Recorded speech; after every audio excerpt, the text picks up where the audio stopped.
by those who claim victory, controlling minds for 2,000 years, kept us in line by stoking our fears. No longer will we hide who we are. We're stronger together by far. We are witches, we shall rise from the earth into the skies. Unite. Hello. Hey, I'm singing again, as usual. I know. It's just, I don't know. It just doesn't Catchy. like us. I don't know. It's Yeah, catchy. we just blame it on we just blame it on that. Yeah, So, exactly. but anybody, anywho, I get it straight. It's been a long day. Mondays, I hate it has been. Mondays. I hate Mondays, yeah. Oh my God. Cell phone I service know, they should stops and it's not working, and yeah, no kidding. Yeah, they should just take Mondays and just swipe it up with something Throw 'em else. away. Fun day or something. Exactly. I know.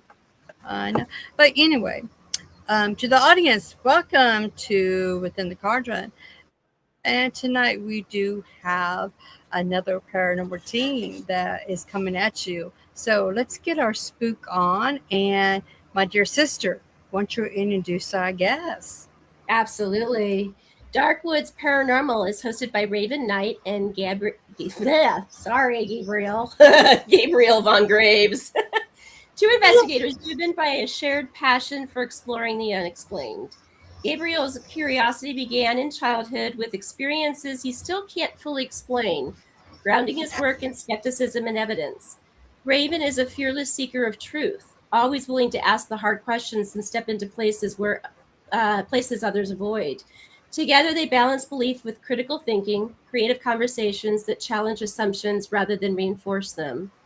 Through on-location investigations, compelling interviews, and first-hand encounters, they explore hauntings, history, Bigfoot, UFOs, folklore, cryptids, and the mysteries that push the boundaries of what we think we know. Streaming live every Thursday and Sunday, Darkwoods Paranormal invites listeners to stay curious, think critically, and venture into the unknown, because the best answers begin with the better questions. So with that, we should bring Raven and Gabriel up. Hello, Gabriel. Hello, how are you? Good. Hi, Raven. It's good to Hi. meet you. It's been a minute. Yes. I was going to say, I think we could call him Gabriel. That'd be okay. Gabriel. We can pass on that. Looking That's okay. good, Gabby. He's in touch with his feminine side. I do know that. I did a podcast with you guys. He can do both, We have a dog named Gabby. Just put it out there. In Indiana Jones, and Indiana Jones was named after the dog. Yeah. Right, Indy. Yep.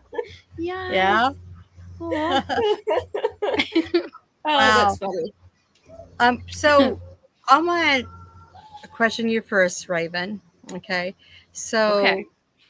you are known for going into places Oh, that others avoid. What drives that fearlessness for you to go into those places?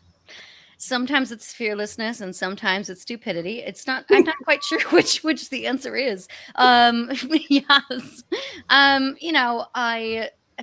We actually were just on the show last night and telling a story about how we went into a man's haunted house, which was legit haunted. He was a haunted collector of things. And to be honest, when we thought back about it, we're like, boy, that was pretty stupid. So sometimes it is just, instead of thinking first about it, just going in. I want to blame my Sagittarius self, because Sagittariuses are known for, yes, I know, look at a medium red over here.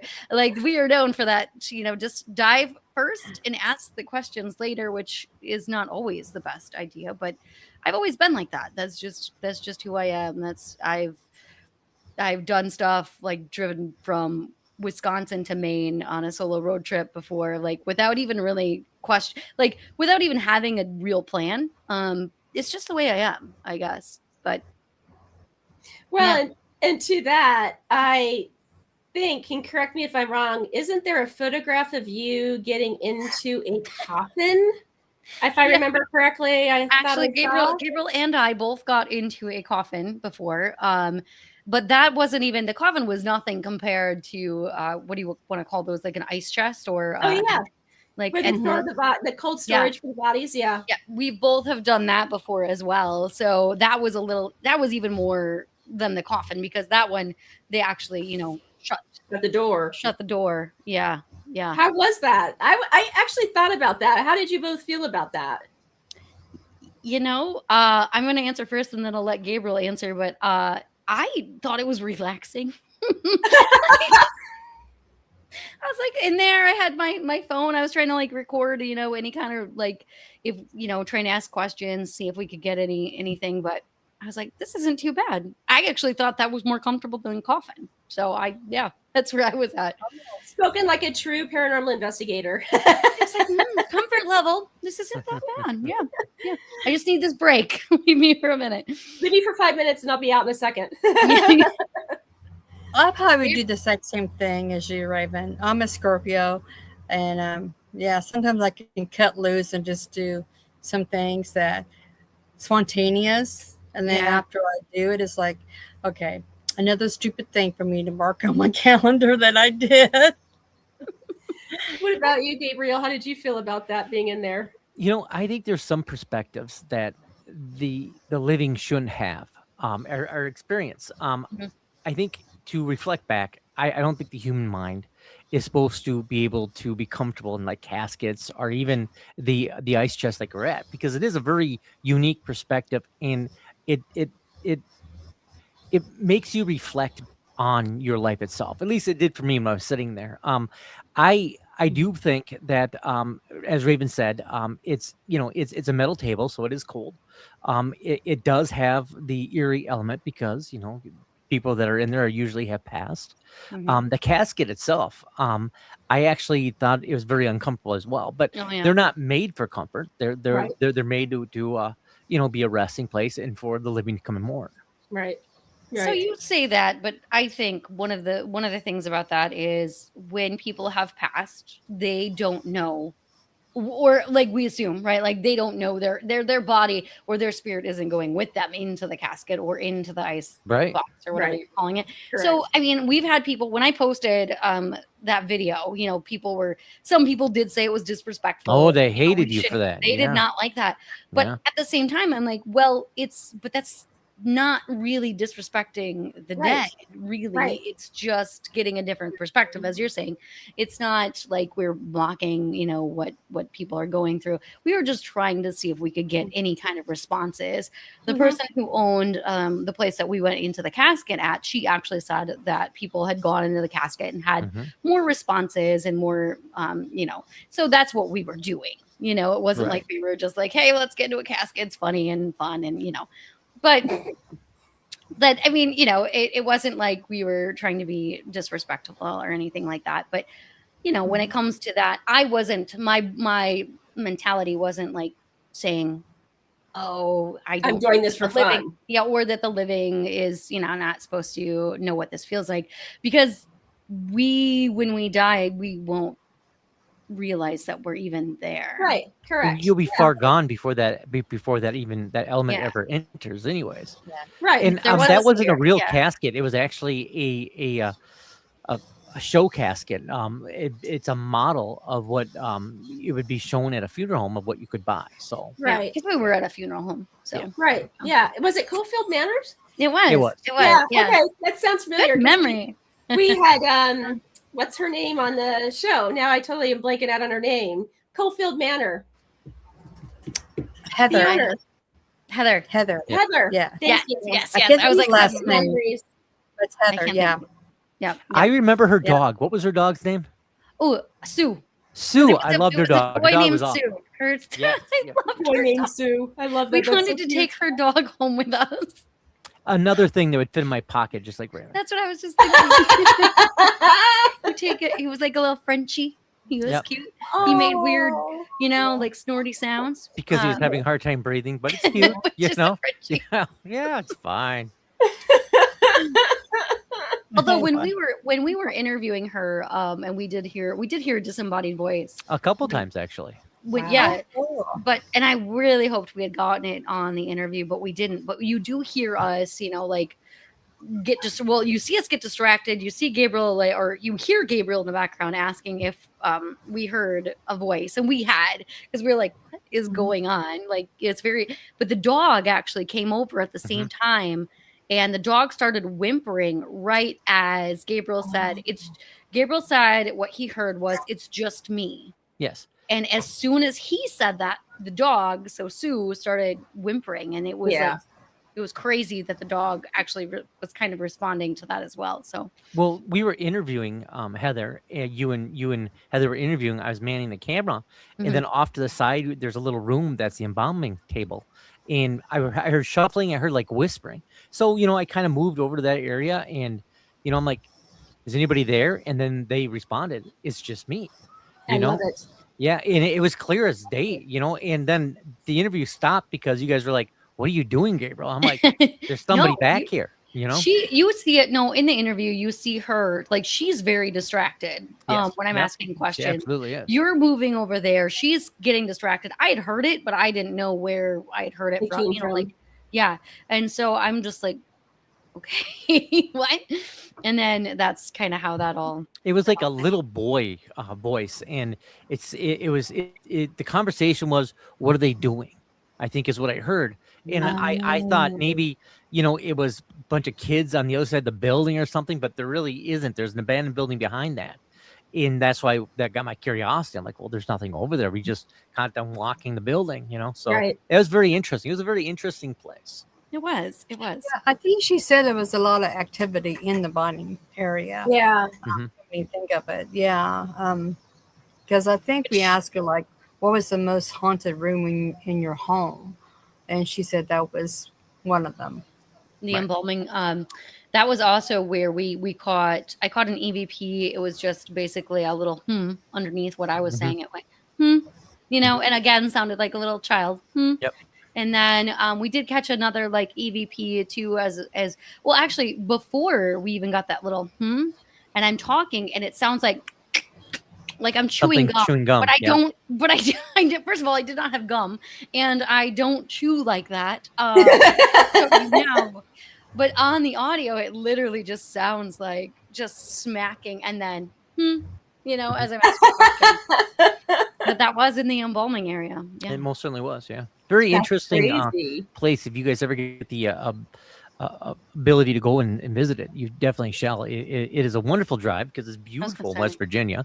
Just Right. go for the drive itself. It was Yeah, a beautiful it's a drive. small little town, and like a lot of small little towns, it's kind of abandoned. There's a lot of buildings that are beyond repair, and but there's just a really unique feeling in that it was an old mining town. So Oh, that's so cool. Yeah. That's really cool. Beautiful there. Mhm. I love that she took the building over and that she, is breathing new life into it and allowing paranormal investigators to come in. What a great concept to do. It really is. nice little store she has that you can buy souvenirs and stuff. It was definitely was a treat to be there. I love was. it.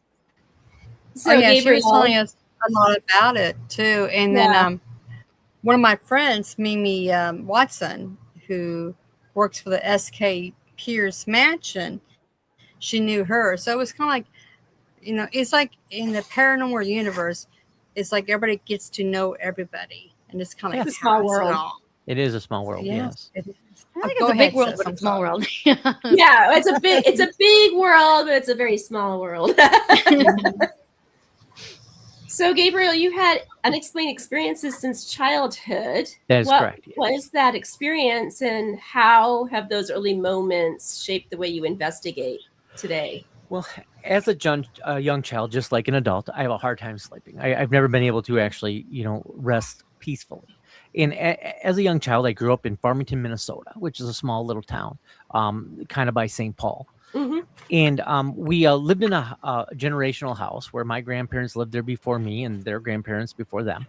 So my bedroom was upstairs, and I always had a hard time sleeping because I'd always see things. I'd see shadows and stuff. And as a young child, that was before ghost hunters, and there really wasn't any kind of programming other than Scooby Doo that actually, said. I mean, it's true that said anything about ghost hunting, right? It just wasn't a topic. Right. And so as time went on, I would notice my closet would open in my bedroom a little bit by a little bit. And this was a process within, I'd say a span of a couple years in my youth. And it got to the point where the door started opening, and I put the covers over my head. I was always scared. And then I'd glance over and you'd see a little hand kind of go, from the closet to open the door more. And then as time moved on, the whole body would kind of show up, the door would open, and there'd be this woman here with long gray hair. And as time went on, further than that, she would sit on the foot of my bed and rub my thigh, not in a sexual way, but kind of in a mothering, comforting way, because she knew I was always uncomfortable You were in the scared. dark. And yeah, absolutely, I was frightened because I didn't know. I'd see things in the corner, and I'd always feel things that weren't there. And I tried to verbalize it to my parents, but they had no idea. I was just a young child. They just thought I would lose my mind. And she brought me comfort with her being there. As she presented herself to me, I wasn't as uncomfortable. She actually made me comfortable, and just having her sitting in my bed and rubbing my thigh, it helped me fall asleep.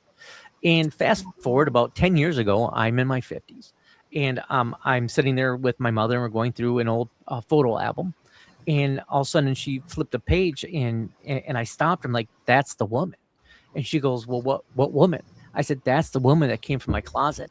And she goes, when you're a kid? I said, absolutely. And I said, I remember her because of long gray hair. She had this, she was a skinny frame, but she had this big jewelry on. And it turned out that was my mother's grandma that I never met. Oh, So yeah, I love that. she actually passed in the house. So generational, she That knew I makes was sense. uncomfortable. Yep. So she came and made me comfortable. I And love that. and that was one of the first experiences I had that I remember. And I was just a young tyke, maybe 3 or 4, maybe 5. And that's generally when most children, basically are aware of things, Right. and they speak, try to speak of it, so to speak, and so it's the adults that make it go away. Like, oh, it's a Right. stupid imagination, you're crazy. What are you talking about? Right. And Right. nope, Yeah. it's true. Yeah. Try to protect the children because it's like, we don't want them getting real scared. But then again, raising 4 kids in a haunted house, you just kind of give up, Well, I think so. Really, I was just gonna say, I think we've talked a little bit about how like some of that is because as children, there's imagination, right? Children are susceptible to seeing more things, such as animals are as well. But then Right. adults, like we're told that nope, that can't be real. That's not real. Right. That's not real. Right. So we shove it away. So I think, and I hate that on like all of those TV shows too, like where there's always like either it's usually the husband or the parents of a child that are like, no, you're just seeing things. Like that's not real. Like don't. It's your vivid imagination, It's just your imagination. Absolutely. Yeah. Well, But in fact, my like, parents yeah. made me talk to our Yeah, that's minister, for sure. and our minister was like, why are you trying to scare your parents? And I'm like, listen, I'm the one that's scared. And then they said, well, you're just seeking out attention. And I tried to explain, this is something I do not want, right? I mean, Right. this is something that keeps me in my bed. I'm scared, but there was really no outreach, at least in that time, Yeah. for people that were seeing things. So, Well, we're in the same age bracket, so I understand completely. right. No, there's really not, and especially if you get raised in a Catholic household too, that's Right. like that's demonic. There are things you don't talk about, absolutely. But the house was very unique. I remember experiencing a time passing that I couldn't explain. I'd sit there and be watching TV, and all of a sudden it'd be daylight. And I remember it being dusk because I had a hard time sleeping. So I always liked being in front of the TV. And then I would see people would come and shake me, and I'd see them run off like a game. And then there was a man that the only thing I can refer to him as the Hat Man, because I would look out my window and I would look down, and there was this guy always standing. I was on the 2nd floor, and he's always standing out kind of where by the street light, but further you kind of see a shadow, and he always had a hat, and he was always looking up at me. Mm. So, Oh, and I wow. remember every time I looked out there, I'd see him and I'd get scared. I'd scream for my dad, and my dad would come in and wonder what's going on. And I'd say, "There's a man outside." We look outside, nothing there. But every time I would wake, I would look outside, and there he was. He was just standing up. Wow. It's crazy. And he probably was somebody generationally from your house too, I would imagine, right? Probably, yeah. Wow. That is amazing. That hat man, that tall hat man, he gets around a lot. He I does tell get you, around. because He gets around. I've seen him. My kids have seen him. Yeah, he gets around quite a bit. Yeah, I like to It have must his be a speed, I think. representation of something. I don't know what it represents, but it's got to be something, because Yeah. it is seen a lot. There are a lot of folklore of the Hat Man, and Yeah. he was wearing a trench coat, and he had a hat, and he would raise his head enough where you could kind of see the silhouette of his face, just Mhm. enough to be scary. Yeah. But he would only raise his head when he knew I was looking at him, and you'd see him, and all of a sudden I'd look at him, and his head would raise. And Oh, wow. I often, as an adult, you think back of your childhood and your experiences you've had, and I always try to second guess myself if it wasn't that I didn't know any better. I Right. didn't know that Yeah. to make up these things, because it scared me. Right. And why would you scare yourself? Why would Right, you want to? Why right. would you create something to scare yourself? That's the Absolutely. one thing that parents should ask the question, like when they say that to a child, like you're making this up. Why would, like, the minister saying to you, like, oh, you just want attention? Well, Right. this is I'm scared as much as anybody. Why would I want to make this stuff up to be scared? But it wasn't a subject that anybody Yeah. talked about. I mean, what's the minister going true. to tell me? You know? Yeah. Yeah. But it was a unique area. We're by water, and as an adult, being an investigator, all sandstone foundation, all that stuff comes into play. Right, it does. Totally does. Yeah, absolutely. Sorry, Yeah, Chrissy, what were you it going to really say now? does. Oh no, it's okay. Raven, what's the moment in your investigative career that changed you the most? Oh, Gabriel. I feel like okay. I feel like we talk about the Sally House a lot.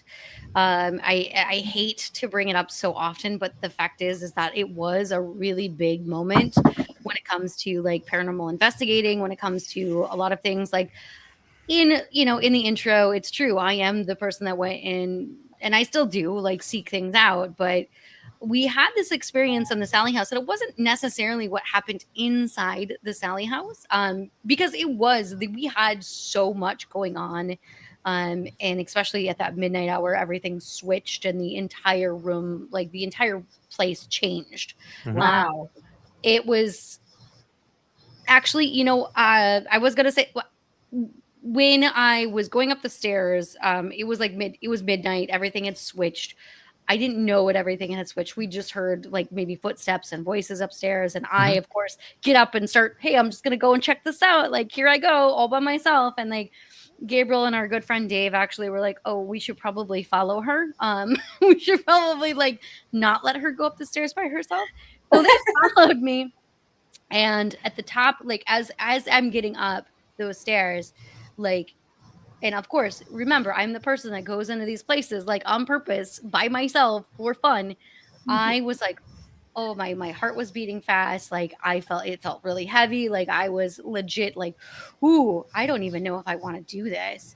And then we got to the top of the stairs, and there was a room up that earlier in the night, nothing at all. Like I could have just probably slept in that room. There was no way in hell I was going to go in that room. There was no way. I was like, nope. But it wasn't. So that kind of would be part of that answer, because of the fact of like, here I go. Like, I want to go in a basement. I want to go in a tunnel. And this one, I was like, ooh, fight or flight was definitely kicking in. Wow. But I think it was more like, so after we were done at the Sally House, we'd left. We definitely felt like the ick when we left. We were like, okay, like brush this off. But it was the effects after the Sally House, and how like I had some of the worst luck ever after we left that house. Wow. And then we went back. So, I mean, it didn't change completely. It just did open my eyes to what what people don't understand when they're Right. doing an investigation is you do open yourself up to these things. That's true. Like, and it could follow you and it could affect you like after you leave, not just when you're there. So I think that was the biggest. Mhm. Like, okay, maybe I do need to pay more attention and use protection or whatever I need to do because whew, it was definitely something when we got out. Yeah. Wow, that's crazy. Yeah, that is crazy. Yeah, and It it's is. true. A lot of people, they go in willy-nilly and not really. I feel like it's more the skeptics that walk in the door. Oh yeah, let's let something happen to me, and then they really don't think about it, and then Right. come back and say, "Wow, I had nightmares." Should have done and- that. Right, exactly. So Yeah, like, or at least when you go, just make sure that you are protected and you Right. have like that sort of, because I believe in stuff like that. I believe in protection stuff. I used to be a lot more into the like mystical kind of stuff. the crystals And and things like that. Yeah. yeah, I used to be way more into that, and then I fell off on that. And now it's like I need to make sure that I am also taking care of this before I'm going into there. Right. Well, Yeah, you have to have your head absolutely. right before you go in. You can't Yeah. go in thinking you know No. better. I mean, you got to have a block as you Or- walk in, so nothing really enters. Or knowing that you can't go into a place when you're just not in the Or mind. you're sick, or you don't Yeah, you're feel sick. good, Like, or you're having personal problems. You really can't you shouldn't. go into those elements because Yes. it will use those elements against you. Yeah. You're Yeah. you're in a vulnerable state. Absolutely. Very, very vulnerable state. So yeah, Yeah. it makes complete sense. Yeah. So that's mine. Gabriel, when you walk into a location, what's the first thing you intuitively are looking for? When I walk into a place what I'm looking for is the effects of how I feel. I'm walking around. I'm looking for elements that would make noise. I'm looking at the floor. Is it old wood floors? Is it creaking? I'm looking around for anything odd when it comes to electrical boxes that seem to be open. Anything that would interfere with the way a person would feel when they're walking into an environment. I would look at any gaps in the windows and that kind of thing for outside elements making noise. Shrubbery, trees around the house, something that would make a dragging sound or knocking sound. And I do that and I make a mental list. So, during the investigation, I hear those noises. I can look at those elements and rule it out. Right. Absolutely. I love it that you succinctly said that, because that's what most investigators should do. Right. Instead of just walking in the door and going, I hear knocking sounds, and all of a sudden it's just a tree branch that's hitting in the, Right. in the window, Are you feeling breezes and it's a window that's old and Right. painted over, just doesn't shut right or whatever, Right. Well, and that's you're also looking for like animal feces, that kind of things that can make little noises or undelightful smells, things like yeah. Mm-hmm. Yeah.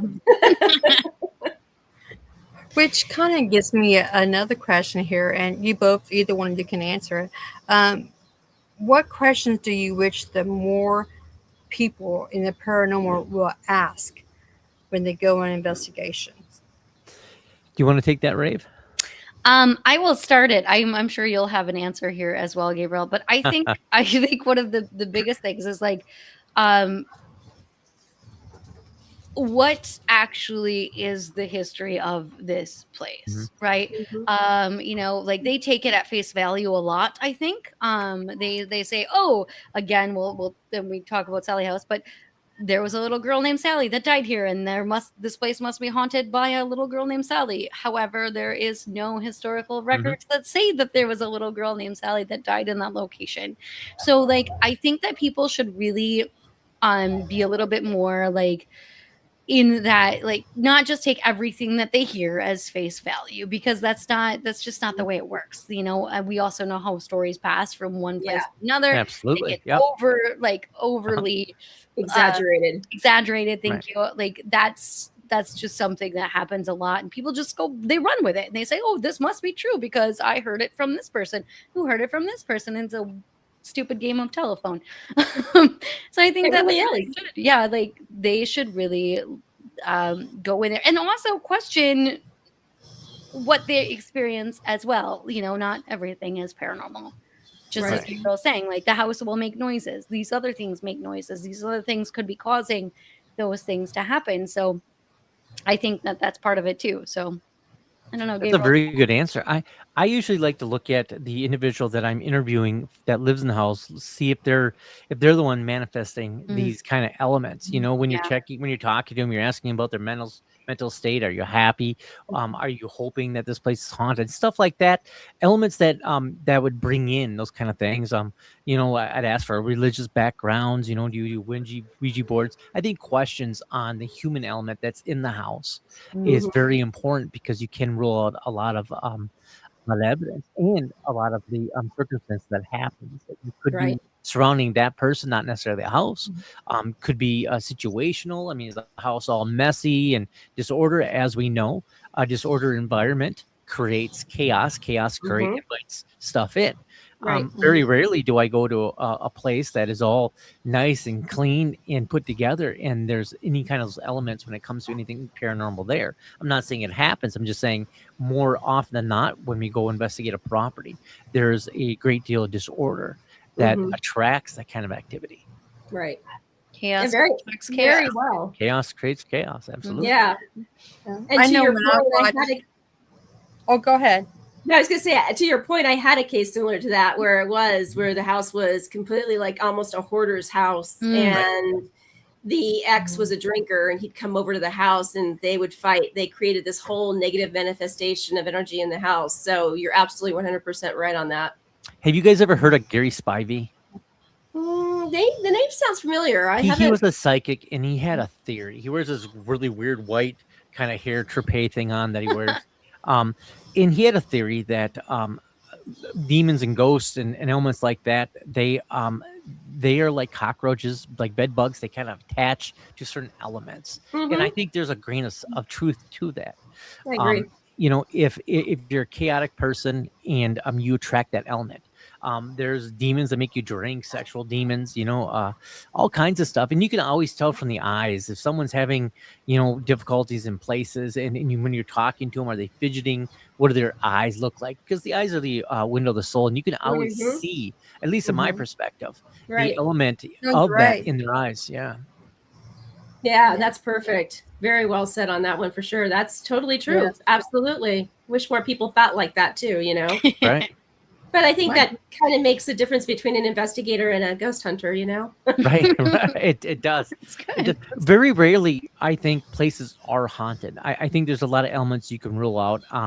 But the places that truly are haunted, like when you pay all these big money to go to investigate these properties, and one thing that I find annoying is that they dress up to be paranormal. You know, they Yeah. have some weird dolls or some Dollar Tree kind of, you know, trinkets on the side.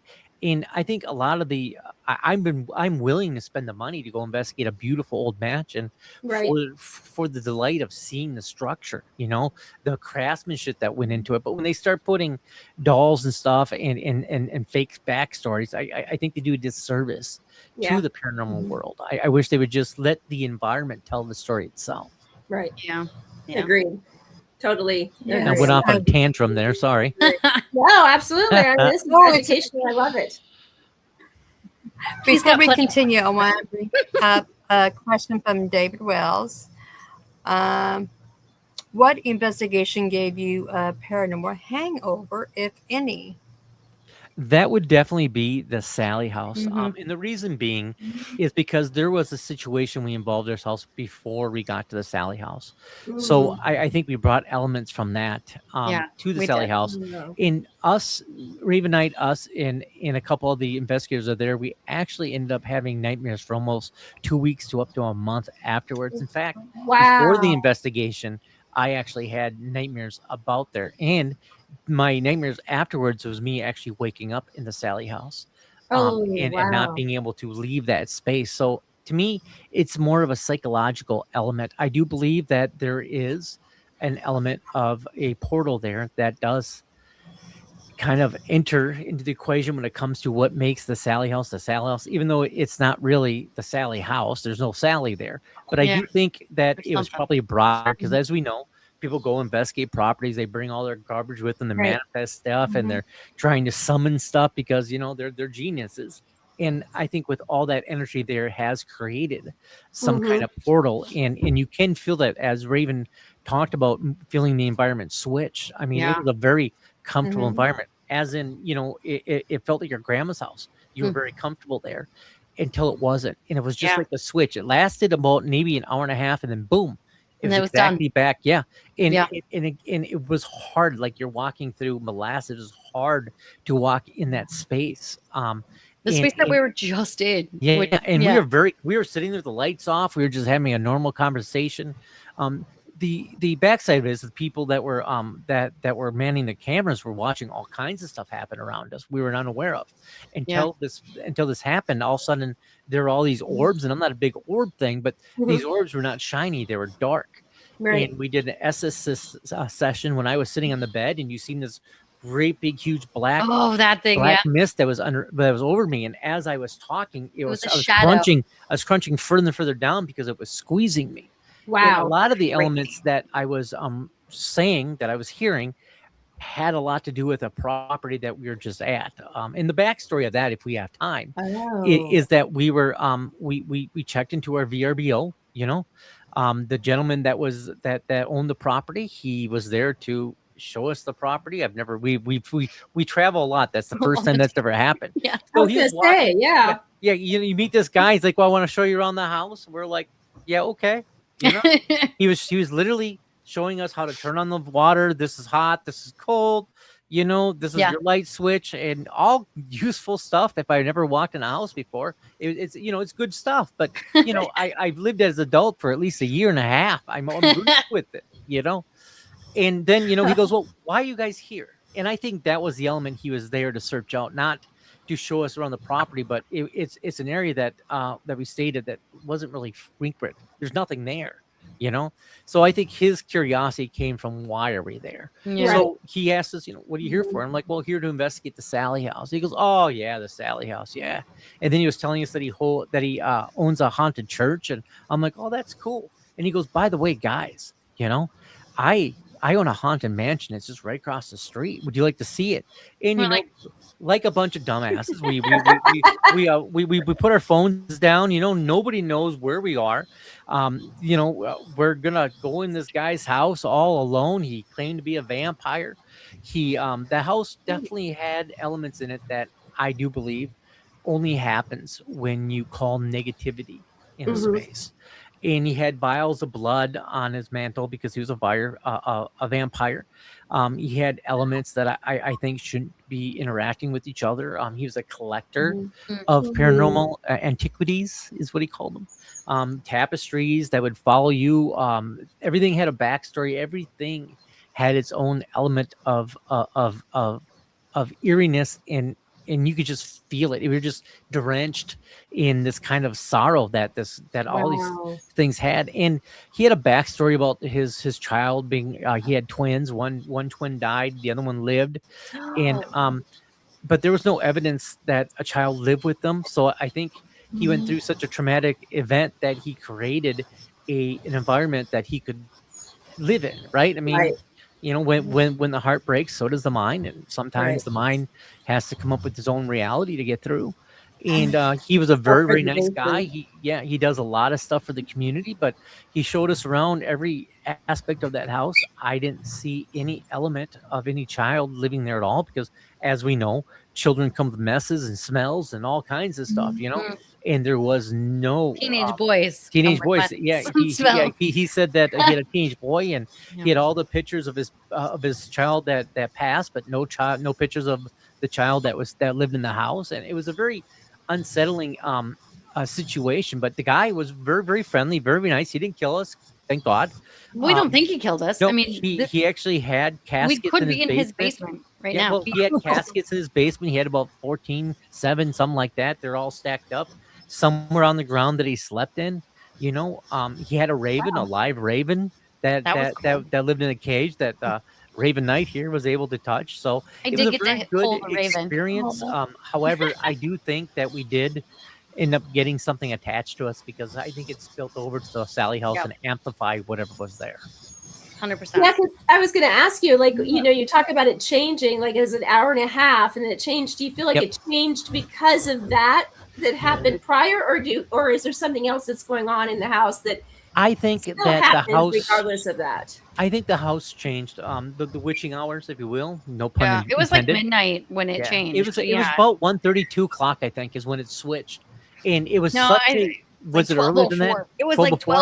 12:04. She's I like, know I've you got have this to down. listen. 12:04. I just no, because I was like, it just switched, and I just paid attention to what. Yeah, was and I don't know what going on. makes an environment switch like that. I do find that when we research these things, there is a time period that it seems to kind of interact with. So, I mean, when it switched, you could definitely tell. And it was only Yeah. upstairs, not downstairs. Oh, Downstairs that's felt a little bit fascinating. colder. It wasn't as comfortable, but as you walked upstairs in this property, there definitely was an element there watching you, and it was very obvious that it was watching you. It liked to, Yeah. it kind of enjoyed being able to toy with you a little bit. Oh, wow. Yeah, it was definitely Interesting. intelligent. We were chasing me and OG, the guy that was with us, Dave. We were smelling a wall that smelled like roses, like these Yes. little roses. And there was an element where I was sitting on the bed and I'm talking to OG and he's kind of recording me, and all of a sudden this light. He says, "Do you have a flashlight on you?" I'm like, "I don't have a flashlight on me, brother." He goes, "Dude, a light just came from your groin," and it did. It came from me. It swirled around and vanished back in me. I mean, wow. it was a little light. So it was a very interesting thing. Unfortunately, the Raven Knight had bad experiences after that when it came to bad luck. I Yeah. enjoyed a little bit of bad luck, and we all had dreams for a very long time. Yeah. That's crazy. Actually, I didn't Wow. have the dreams. It was so funny because when we got done at that house, Gabriel literally said we are never going back there again. Never.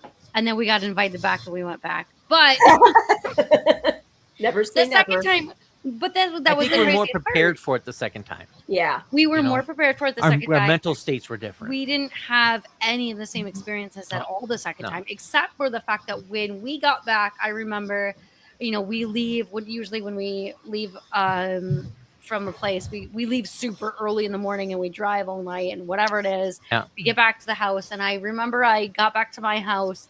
I took a nap on the couch, and I actually had a nightmare. And I don't have nightmares. And I was like, but we literally just got done with this investigation. I go home, I take a nap, and I had a nightmare that was, I can still remember this nightmare. Like, it was a vivid nightmare. And Right. I was like, I never have nightmares. It was calling you back in a way. It really was. It didn't want to let you leave. It showed you part of itself, and it really kind of felt ownership of you. And I think that's the most eerie element of it. Yeah. That it actually followed hey. you back. Yeah. Yeah. That's Yeah. crazy. I do have to say, David, who said haunted hangover or whatever, I love that he said that, because I literally say that. We've gone to places and I literally, it sucks it right out. It does. You Yeah. feel like you're hungover. So I love that somebody else uses that term. That makes me very happy. Good use that question, by the term. way. Shout out Great to question. David. Yeah. Yeah. It doesn't usually hit me the day after. It's usually the day after the day after. Like, it's Sure. not even 24 hours. It's 48 hours after, and then I'm out. Yeah. Yeah. It's crazy. wild. Sucks it Yeah. right out of you, though. Yeah. You could tell you're in a haunted location if you go into that place and you are literally like, "Ooh, I have nothing. I have nothing left. Yeah. Like, I have I no have nothing to energy give. whatsoever." Yeah, Sucks nothing everything to out of give. you. Absolutely. Hey, True. That reminds me of the place in Durand, actually, Gabriel. Sure. When I left that place, I literally got home and I sat down and I told my son, I was like, I have nothing.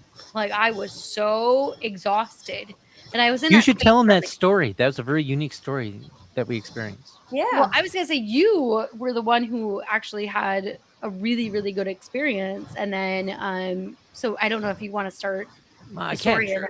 Yeah, why don't you start it and I'll finish it. In Wisconsin, not that far out of Menominee, there's a little area. I'd say it's got to be a couple acres that they have a preserve of this old house and an old log cabin and stuff. And I've never seen this property before. And I drove past it on my way to run an errand. And on the way back, I thought, I'm just going to stop by, right? Because I like history. I think a lot of paranormal investigators do. That's half the fun, is exploring the history of a place. Mm-hmm. So, I come across this place and they have this old raggedy log cabin that you can walk in. I'm walking in, I'm looking all over the place, and I'm like, oh, this is kind of cool. And then there's a plaque out, yonder a little bit. So I'm looking at the plaque, I'm reading it, and off to my left, I realize there's this white house. and it's just kind of sitting off in the field all by itself, and I'm like, well, it's kind of curious. It has a graveyard and a little shop kind of behind it, like a little kind of shack, and then it had an outhouse. So it was elements that are supposed to be there. And this is a historical site ran by the county.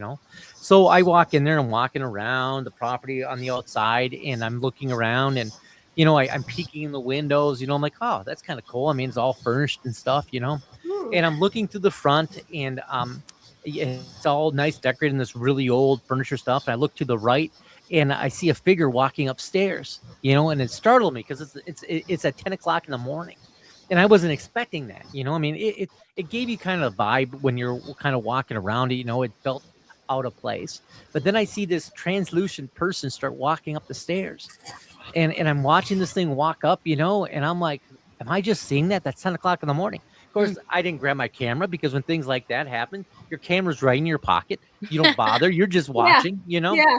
So, I'm looking through the window, and I'm looking at my watch. I'm late for work. So, I'm like, darn, I got to come back here. And so first thing I do when I get back to my truck, I call Raven. I'm like, Raven, listen, after work, I need you to take this route here right by Menominee. There's this place. I need you to go and check it out. It's cool. Walk around the property. You gotta. I seen a figure walking upstairs, and I'll let you take it from there, Raven. So, which is really funny because I said, well, I conveniently just happen to have ghost hunting equipment in my Yes, car. absolutely. Like, Yeah. why do I have a trunk full of ghost hunting equipment?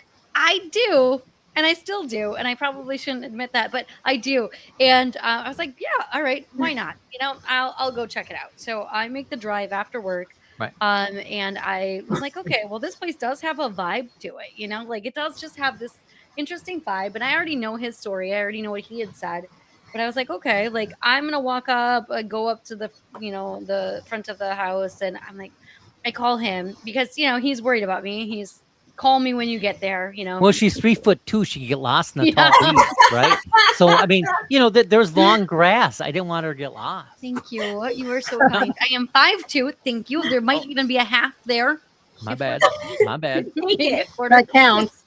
Right. It counts. For It counts. our size, it does.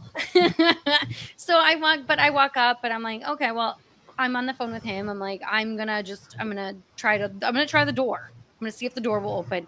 The door opens. I'm like, huh. He goes, And of course, I don't think of that he because goes, I don't "You can check break at the into door." properties, right? Apparently I do. So yeah, No. so I don't even bother with the doors because I'm like, well, I'm from the city. You don't leave anything unlocked. And I'm a Everything's Sagittarius. I'm locked like, up with "Is like the door chains and stuff. Didn't even think about checking the doors.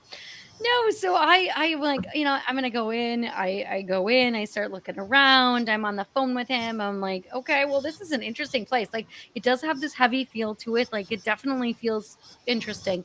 And he goes, okay, now go up the stairs. And I go, Gabriel, there aren't any stairs.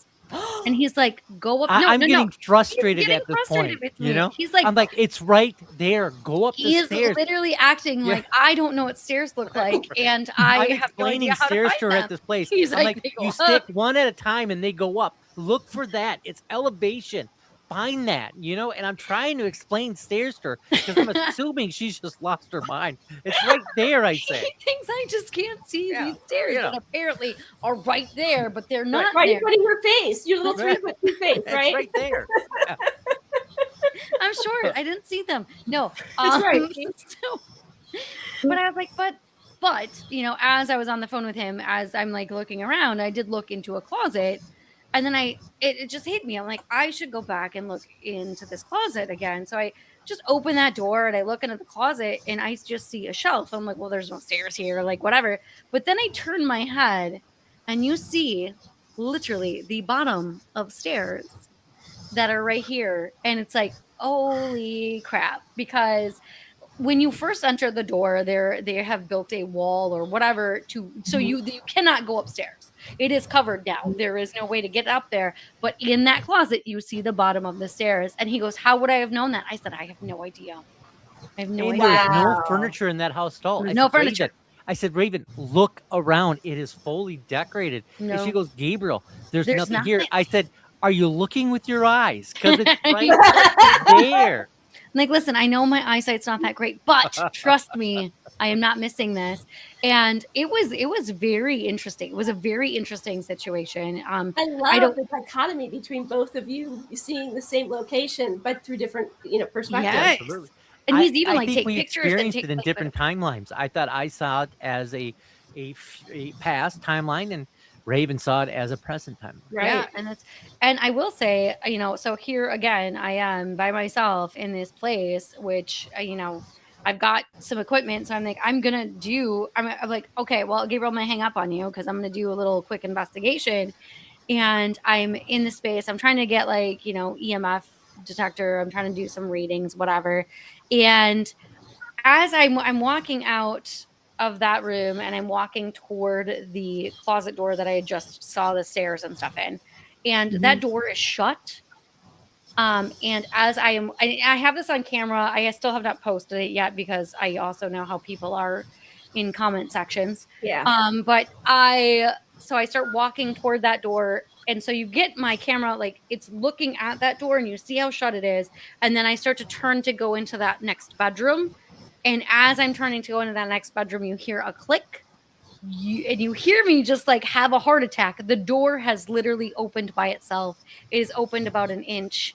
And I was like, every part of me, fight or flight. Like I wanted to peace out. run. I wanted to go, but I said no, nope, nope, nope. I like you can hear it, and that's the other thing. You can hear how I was like, oh my gosh, like I'm like having a moment on camera, and then I was like, but nope, we can't do that. So I end up opening the closet door. I film inside, like there's nobody there.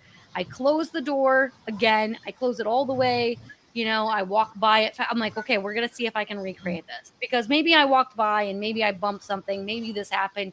Maybe it was the air from when I walked by. I don't think I walked that fast by it, but whatever. So I'm literally trying to recreate it. I walk by it. Nothing. I go back. I start jumping up and down, thinking that maybe, like my footsteps, whatever it is. I even have the door. I closed it all the way.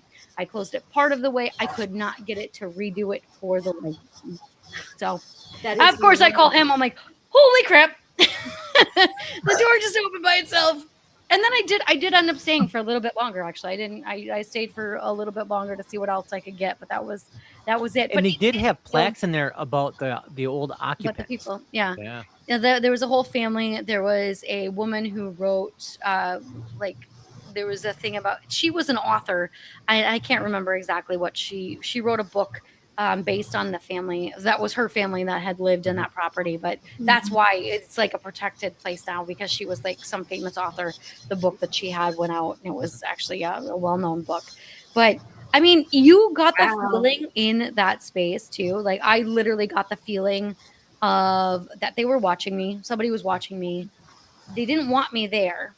Like I got that feeling. It wasn't like malevolent, but it was just like, why are you in my space? That's the feeling I was getting. You're in my home. Get out. Who are you? Who are you? Why would you walk right in my house? Yeah. Right. Like that's the exact feeling that I got. It wasn't like malevolent, but it was definitely like, I see you. I don't want you here, and don't be here. That's exactly. But ever since I've been there, I keep telling Gabriel, I'm like, we need to go back. We gotta go back. No, I got to go back.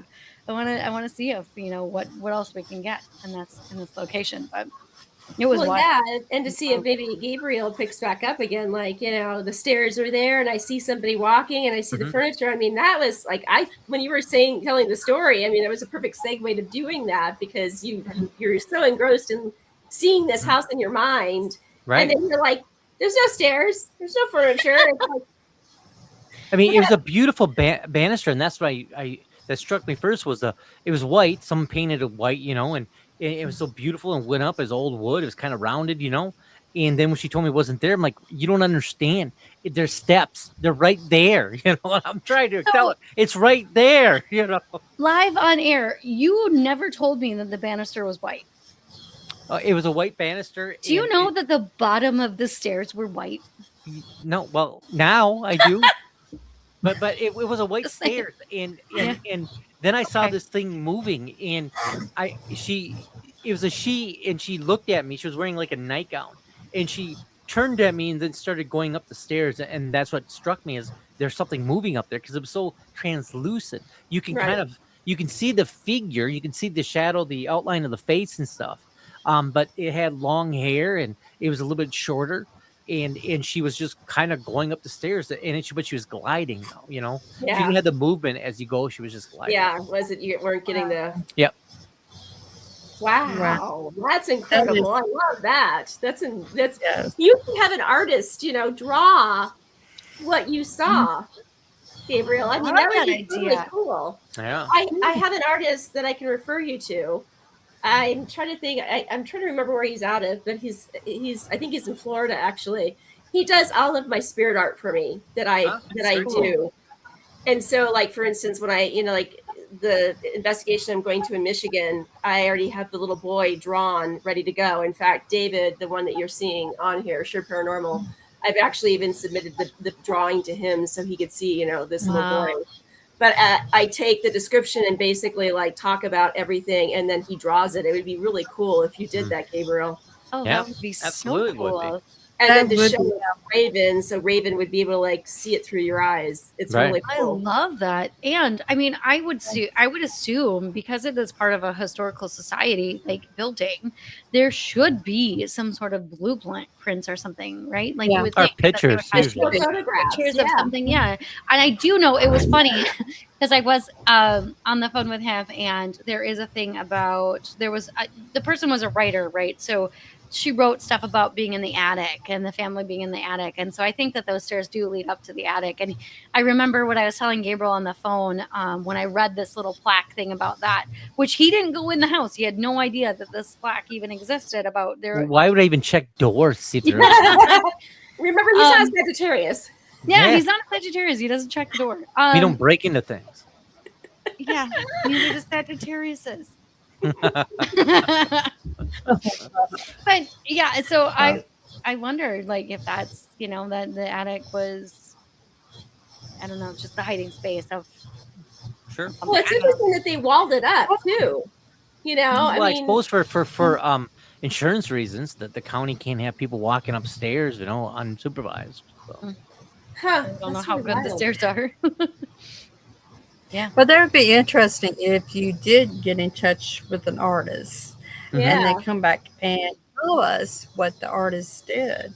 I mean, that'd be really interesting to, Oh, sure. for us to find out, because I think every one of us is curious now. Yeah, we are. You've got us rope, line, and sinker. I It wanna was know. a very beautiful house. I mean, there was nothing about it that was glamorous, but everything was very nice, Yeah. because that's just how they lived back then. I mean, Well, it they wasn't- took care of their things back in that Absolutely. day. It wasn't a disposable society like we Nope. are in now. So, Mm. oh gosh, wow. You have also, I mean, in your bio, you talked about Bigfoot, UFOs. So have you seen any Bigfoot or UFOs that you would like to tell us about? Oh, Gabriel. So Gabriel is a non-believer when it comes to Bigfoot. So we've had a lot of shows. We've had lots of Bigfoot people on, especially very recently. We've had a lot of people that have had experiences with Bigfoot. And he definitely is a skeptic when it comes to Bigfoot. But, it is it's kind of a funny joke on the show, and it's been a funny joke for a hot minute. He flip-flops, between whether he believes or not. And Well, I've had a Bigfoot encounter. that's what I'm saying. I just don't know if it was flip-flop. Bigfoot. Yeah. You have so many times. There's probably at least 10 episodes where he is like very much against Bigfoot, and then one day he suddenly realized he had a Bigfoot encounter. Yeah, it's true. And it It's was true. funny because he was with one of our friends who called me and then said, "Hey, you'll never believe this, but I think we have Gabriel. I think we switched him." Yeah. He's like, I convinced him. I'm like, "What have you done with Gabriel? Is he okay?" Like, I was concerned. But and then he kind of goes back and forth between the Bigfoot. That's why we talk about Bigfoot a lot, though, just because we know there's a lot of people out there that have had experiences. I have never had a Bigfoot experience. I know Gabriel's had a couple questionable experiences that could or could not be Bigfoot. I think it was a shapeshifter. Yeah. I think that's what I encountered. It could be though. I mean, Yeah. that all makes sense Possibly, too. yeah. Yeah. When it comes to aliens, like Gabriel and I have both lived in the country, so like we've seen strange things. I've never seen an alien. Listen, I would rather meet a Bigfoot than an alien. I think I say that now, and then I'm not I sure. was just gonna say. Aliens have always terrified me. Sure. The idea of being, and I think the idea of being abducted out of your house and not having any control of your situation is really what it is. Right. Well, Bigfoot isn't known to sew up a fetus in you and then come and extract it out from you later on. I'm just saying. He's not. No, He just that's why you have to smells fear bad. the aliens. They do. He Hey, smells listen. bad and acts like a toddler. Like Right. I can handle that. I can handle a Bigfoot. Right. I'll be like, listen, Harry and the Hendersons. It was one of my favorite movies. Listen, we can be friends. Yes. You know, we live in the country too, so we see some strange things in the sky. The all the sky does time. come alive sometimes. It Absolutely. does though, and you're like, it's not It a does. star plane. Like, yeah. Oh yeah, it Well, does. And we for had- Bigfoot, same thing. You know, we had really haven't seen Bigfoot, but my husband might have came close to one, but we don't know for sure yet. But that's another story. Well, we had the two gentlemen on that talked about, Bigfoot. Mhm. And, then we had, I don't know if it was Lady Wolf that was on. Can't remember who it was, but it was pretty funny how they said it. They said something like, I'm not sure that I'm a believer of Bigfoot because, for all the years that Bigfoot's been out, why don't we have a photograph of him, Yeah. I thought about that. I'm like, that's true. We all have these. So why is it that we don't have a photograph of him? I hadn't even thought about it from that perspective, But it was Well, I funny. know 14, let me see. Yeah, 14 Tennessee. Or was it? Yeah, Tennessee. They that's what they specialize in. They go out and camping every, I think, May and September maybe, to try to capture Bigfoot. Oh, Right. sure. So not capture, but capture a sight of him, I should say. Yeah. And that's a really, really interesting story about that. I mean, if you ever want to do a Bigfoot podcast, I will recommend them because that was really interesting. Well, absolutely. I think definitely. Bigfoot is a very fabulous subject. I'm a disbeliever, but I'm curious. And the reason being is because I feel when things are commercialized, Bigfoot is a $1.3 billion monopoly when it comes to souvenirs, right? And when something becomes that large and commercialized, I think it really does remove the value. Thank you, Raven. Remove the value of what it is. Every So- episode, every show. Yeah. Every show. Yeah, but I want to believe. That's what I think as investigators in paranormal people, cryptozoology, however you want to Right. encompass. I think the curiosity is being able to go and not prove it, but be curious enough to continue on. Yeah. Right. So I mean, with the experience that I've had, I want to believe that there's a Bigfoot, but to me, it's just not plausible.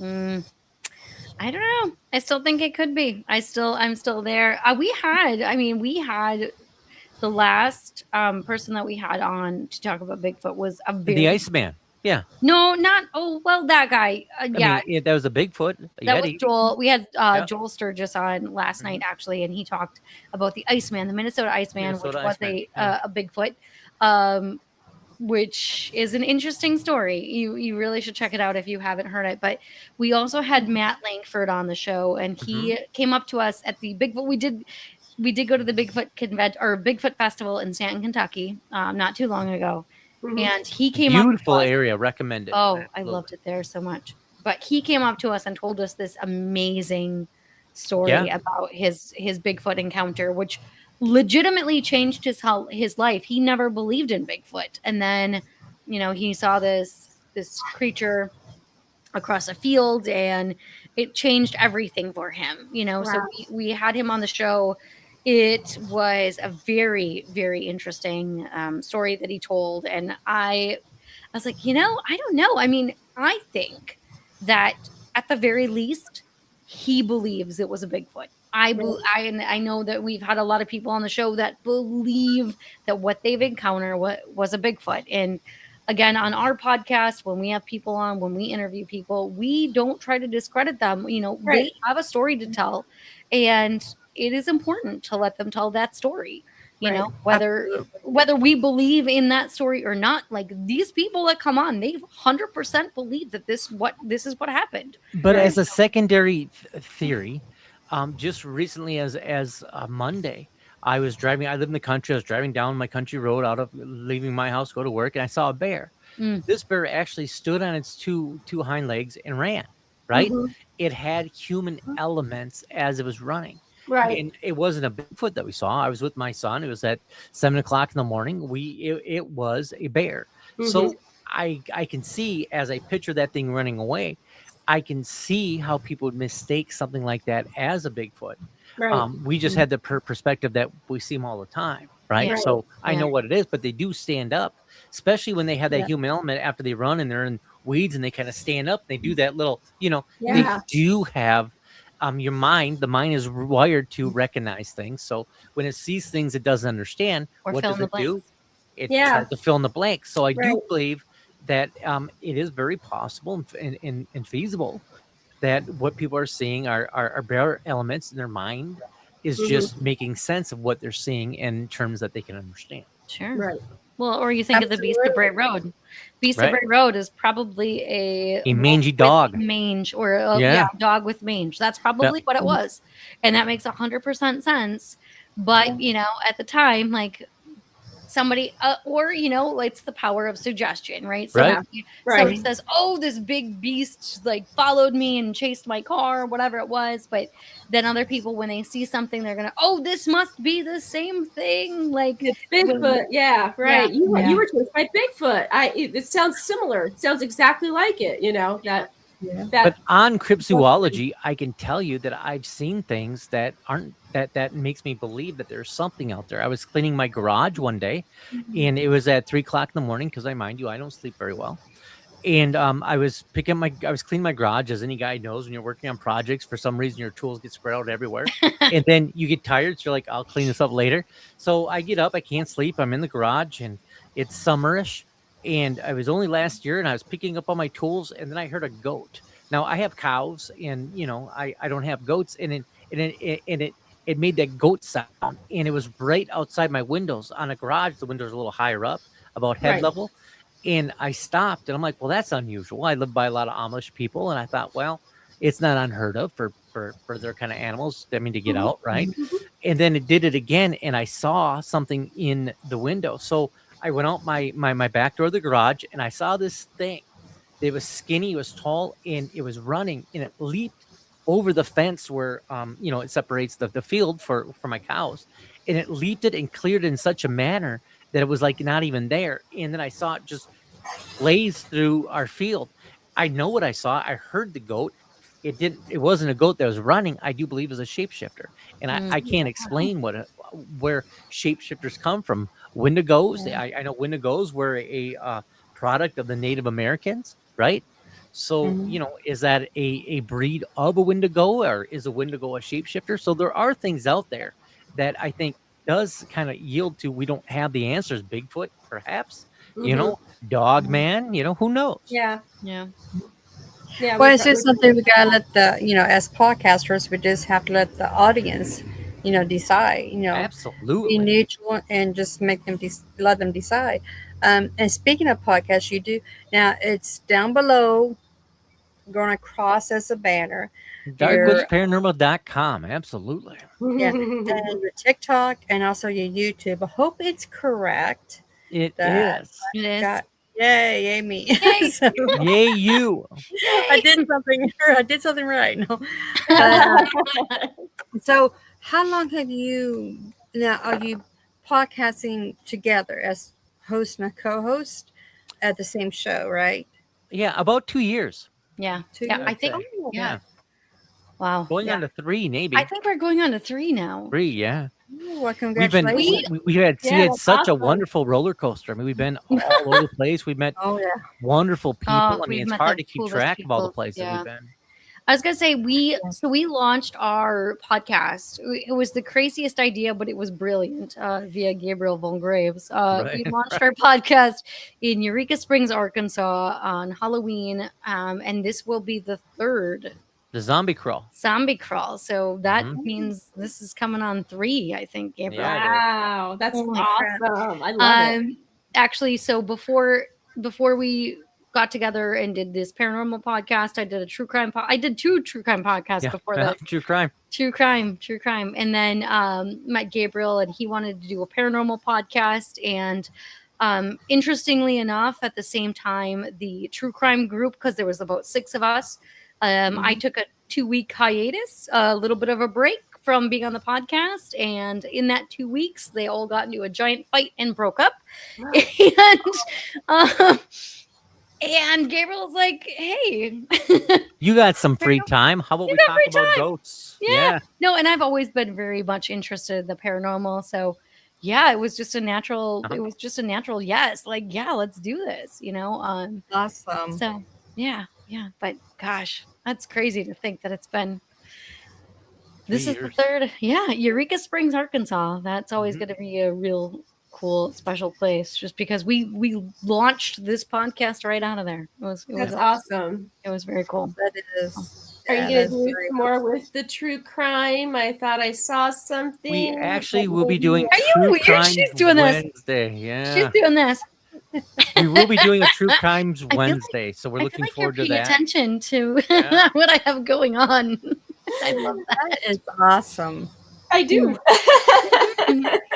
It's I always actually been, marked on it and said, I love the direction that you're going to go with this, because I think I knew what was going on. So yes. So I've like it's the same thing as paranormal if you think about it, right? Like there Right. is a mystery. I'm always about the unsolved cases. That's usually my forte. Like I shouldn't say forte, but that's just something that I'm very passionate about. Is something that's unsolved. So even when I worked on other true crime cases, that was my main goal when I was doing true crime podcasts was at least to get one solved. Like I would love to help a family out and get a case solved. And actually, ironically, that being said, like I've been a special guest on Speculating Wildly About Crime a couple times. That was the podcast I used to be on. My old former co-host on there, she's still running it. I've been a guest on it because one of the cases that I initially covered, the New Hampshire cold case unit has reopened that case because we've had people on that show come on that show because they saw our coverage on it. So like they have reopened the case, which is kind that's of amazing. awesome. I Yeah, love that. Yeah. So I mean, it's always been, but I love a good mystery. So paranormal also is a mystery. Everything in the end is like, Yeah. what is the answer here? So it kind of it ties in together pretty well, if you think about it. It does. Totally. I can totally see that. That's awesome. Yeah. I can't wait to see that. Oh, good. Well, we'll keep you posted when we. Yeah, keep me posted. Yes, definitely. Absolutely. Sis, do you have any more questions for them? I don't. I just absolutely want them to come back so we can talk more. I mean, it just like an hour went like this. So Yeah, sorry about that. We start gabbing. No, and it goes that's by. what I'm saying. I loved it. It was That's like perfect. This is a great podcast. Yes, I knew you guys thank would be. so much. I knew you guys would be. Yes, thank you so much. Yeah, you've been on our show before, and you were also amazing. And I think everybody should definitely check out that episode as well. Absolutely. Yeah, Sure. yeah, you're great. So Thank you so much. Appreciate it. Well, to the audience, hope you enjoy the show. I know Sis and I did. And you heard it from here first. They're going to come back on sometime. We will squeeze them in, of course. And I just want to say to jump over to their darkwoods.paranormal.com, their TikTok, and also the YouTube. Give them a thumbs up, subscribe, and check them out. And then hopefully you will like it because I know I'm checking it out. I already subscribed, so I saw it today. I'm going to subscribe. I'll be checking it out tonight. So Well, yeah. good, good. I mean, we will go live every Thursday and every Sunday at 7 p.m. So like we're putting that out. Again, like Gabriel said, we're probably coming out with another show. Right. Well, we do other podcasts. The people that sponsor us, the Overlord umbrella that we're under is actually Unbox Media LLC, and we do other podcasts as well about the psychology of human nature.